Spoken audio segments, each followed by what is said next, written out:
எங்கள் குட்டி மேடம் வந்து பிஸியாக சமைச்சிட்டு இருந்தாங்க. என்னடா செய்கிறேன்னு கேட்டதுக்கு டேடிக்காக சமைக்கிறேன்னு சொன்னால், எதுக்கு டேடிக்கு சமைக்கிறேன்னு கேட்டால் அவள் சொல்கிறா, ஹாஃப் டே அவங்க டேடி அழுதுகிட்டே ஸ்கூலுக்கு போனதுனால ஹாஃப் டே வீட்டுக்கு கூட்டிகிட்டு வந்துட்டாருங்க. வீட்டுக்கு ஸ்ட்ரைட்டாக வராமல் பேக்கரிக்கு போய் ஜூஸ் ஐஸ்கிரீம் எல்லாம் சாப்பிட்டுட்டு வந்து சளி பிடிச்சி காய்ச்சல் வந்து லீவில் வேறு இருக்காங்க மேடம். அதனால் அவங்க டேடிக்கு வந்து இப்போ ஸ்பெஷலாக சமைச்சிட்ருக்கலாமா. நீங்களே பாருங்கள் எப்படியெல்லாம் அவங்க டேடிக்காக ஸ்பெஷலாக சமைக்கிறேன். டேடிக்காக பிரியாணி சமைச்சிட்ருக்கியா? எதுக்கு டேடிக்காக சமைக்கிற? ஓ, நேற்றுக்கு டேடி மத்தியானம் உன்னை ஸ்கூல்லேருந்து கூட்டிகிட்டு வந்ததுக்காக டேடிக்கு சமைச்சிட்ருக்கியா? என்ன சமைக்கிற? சிக்கன் பிரியாணியில் என்னவெல்லாம் இருக்குது காட்டு. காயெல்லாம் இருக்கா? இது என்னடா பாத்திரம் உடஞ்சிருக்கு பானை. இப்படி இந்த மாதிரி சமைச்சேன்னா வச்சுக்கோ, பானை ரெண்டா உடஞ்சிருச்சா? இப்படி சமைச்சு பானை எப்படியும் உடச்சிட்ட?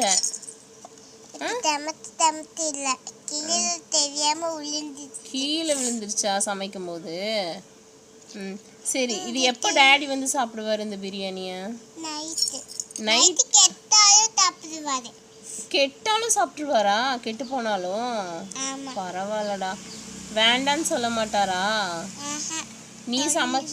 நீ சமைச்சனால கெட்டு போனாலும் சாப்பிட்டுருவாரு. பரவாயில்லடா. சரி, சீக்கிரம். ஓ, பிரியாணி இப்படி கைக்குள்ள கூட பண்ணிக்கலாமா? கையில் கூட வேண்டாம். ஓ, இந்த மாதிரி கையிலேயே பிசைஞ்சுக்கலாம். பாத்தியா, மம்மிக்கு இது தெரியாமல் போச்சுடா. மம்மியும் இந்த மாதிரி கையில் சமைக்கிறேன்.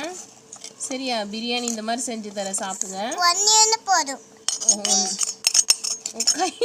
இந்த கையில வந்து நம்ம கையில பிசைஞ்சு கழுவிடலாம்.